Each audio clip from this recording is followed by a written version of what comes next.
ఒక డిబేట్ లో చెప్పానండి, భోగాపురం ఎయిర్పోర్ట్ స్టార్ట్ అవుతుందంటే వైజాగ్ లో ఉన్న అన్ని ఫ్లైఓవర్లు కూడా ఇంకా ఫాస్ట్ గా అవుతే వైజాగ్ ప్రజలకు కూడా ఫాస్ట్ గా మూవ్మెంట్ అవుతుంది. ఇలా కన్స్ట్రక్టివ్ గా మాట్లాడితే ఇంకా త్వరగా వచ్చేస్తే బాగుండంటి ఐడియాస్ ఇవ్వాలనేది నేనే చెప్తా ఉన్నాను. పాజిటివ్ వేలో చెప్పాలని.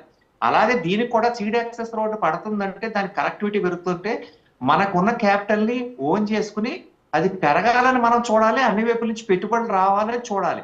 అంతేగాని ఉన్న రోడ్లు ఆపకుండా ఒక రోజు ఒక రైతుని తీసుకొచ్చి మేము ఇక్కడ ఆపేస్తున్నాం, నెక్స్ట్ డే అదే రైతు వచ్చి నేను ఇచ్చేస్తానంటే తుసుకుమనిపోతున్నాయి ఆయన చేసే వ్యవహారాలన్నీ కూడా. ఈవేళ కూడా తల్లి బిడ్డల ఎక్స్ప్రెస్ వేళ మా సత్యకుమార్ గారు నర్సాపురంలో 500 వెహికల్స్ ఓపెన్ చేశారు. నర్సపేట. ఇప్పుడు ఇదే ఆరోగ్యశ్రీ కోసం 2000 పైకి చిలుకు కోట్లు కట్టకుండా వదిలేస్తే దాన్ని నెల కిందనో లేదా క్వార్టర్ కిందనో ఇప్పుడు దాకా సగం పైన ఇంకొక 1000 కోట్లు యాడ్ అయినా 3000 కోట్లు దాటేయకుండా ఇప్పుడు సగం పైనే కట్టి చాలా జాగ్రత్తగా పొదుపుగా నడిపిస్తుంది ఈ ఎన్డీఏ ప్రభుత్వం. ఇవన్నీ వీటి మీద మీకు ఏమన్నా పాజిటివ్ గా సజెస్ట్ చేయండి, డెఫినెట్ గా దానికి మేము స్వీకరిస్తాం. ఇంకా ప్రజల కోసం కలిసి పని ఏమైనా చేద్దామంటే కూడా మేము సిద్ధం. రైట్. గాదే గారు, ప్రతిపక్ష హోదా ఇస్తే జగన్మోహన్ రెడ్డి గారు వారి 11 మంది ఎమ్మెల్యేలు అసెంబ్లీకి వచ్చి మాట్లాడతారు కదా.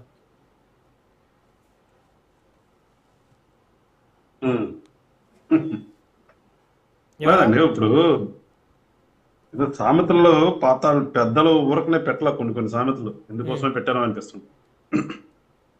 ఇప్పుడు అక్కడ అడగటంలో తప్పు లేదు. ఉన్నది ఏకైక పార్టీ వైఎస్ఆర్ పార్టీనే, అపోజిషన్ లో ఉన్నది. సో వాళ్ళు కన్సిడర్ చేయమన్నారు.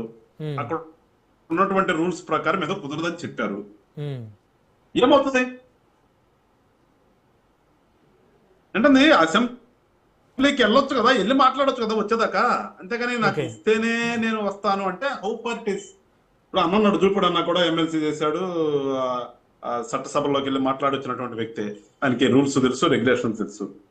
నేనేమంటానంటే మీరు ఉన్నది ఒకటే, మళ్ళా చెప్తున్నా, ఉన్నది ఒకటే కాబట్టి మీరే అపోజిషన్ కాదనేది ఏమి దాంట్లో లేదు. కానీ అసెంబ్లీ పరంగా హోదా అనేది, అసెంబ్లీలో ప్రతిపక్ష హోదా అనేది అక్కడ ఉన్నటువంటి రూల్స్ ప్రకారమే కదా మనం కొన్ని పెట్టుకున్నాం కదా. మనం కొన్ని రూల్స్ అండ్ రెగ్యులేషన్స్ ఉన్నప్పుడు అట్లా ఫాలో అవ్వాల్సిందే కదా ఎవరైనా. ఇస్తే ఏంటి, ఇస్తేనే నోట్లోంచి మాట వస్తుందా? అంతేగా. ప్రతిపక్ష హోదా, ప్రతిపక్ష నాయకుడు అని అసెంబ్లీలో రాస్తేనే జగన్మోహన్ రెడ్డి గారి నుంచి నోట్లో నుంచి కానీ లేదంటే రిమైనింగ్ 10 మంది నోట్లో నుంచి కానీ మాటలు వస్తాయా? వాళ్ళు అక్కడ ఏదంటారు ఆ సీట్లో కూర్చోగలుగుతారా? లేకపోతే కూర్చొని వచ్చే ఆ కుర్చీ ఏమన్నా నెట్టేస్తుంటదా? సినిమాల్లో చూపుతున్నట్టుగా మనకి కుర్చీని ఏమన్నా నెట్టేస్తుందా? మీకు లేదు వెళ్ళిపోండి అని కుర్చీ ఏమన్నా ఉంటుందా? హాస్యాస్పదం కదా. మేమేమంటామంటే ప్రతిపక్ష పత్రం పోషించాలి. ఇప్పుడు మాకేముంది అని గతంలో మేము తిరిగాం రోడ్లు అంటబడి వైఎస్ఆర్ పార్టీ వాళ్ళు చేస్తున్నటువంటి దురాగతాలను ఎదుర్కొన్నాం. అప్పుడు మాకేమైనా ఉందా? ఏం లేదు కదా అన్నట్టుగా. సింగిల్ సీట్ కూడా లేదు.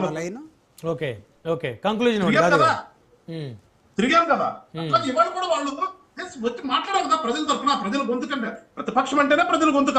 వాళ్ళ గొంతు మీరు అసెంబ్లీలో నొక్కేస్తుంటే వారు ఏం మాట్లాడతారు? ఇంకా నొక్కారు కదండి.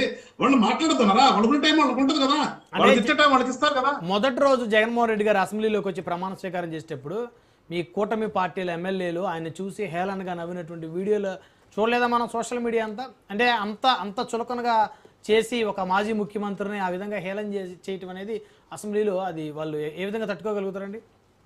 ఏమి హేళన చేశారు బ్రహ్మనాయుడు గారు? చూపించండి అక్కడ ఏమి హేళన చేశారు. వీడియోలు పంపిస్తా. శ్రీకాళహస్తి ఎమ్మెల్యే బొజ్జల సుధీర్ రెడ్డి గారు జగన్మోహన్ రెడ్డి గారు ప్రమాణ స్వీకారం చేస్తుంటే ఎంతో హేళనగా వారు నవ్వినటువంటి అప్పట్లో అది పెద్ద సెన్సేషన్ అనమాట ఆ ఇన్సిడెంట్. అట్లా కదండి, ఆయనకి నవ్వొచ్చు ఉంటుంది, నవ్వాడు. నవ్వితే సార్ సాధారణంగా నవ్వటం వేరు, ఇలా చూసి జూపూడి గారిని చూపిస్తూ నవ్వటం వేరు. నవ్వటానికి కూడా రెండు అర్థాలు ఉంటాయండి.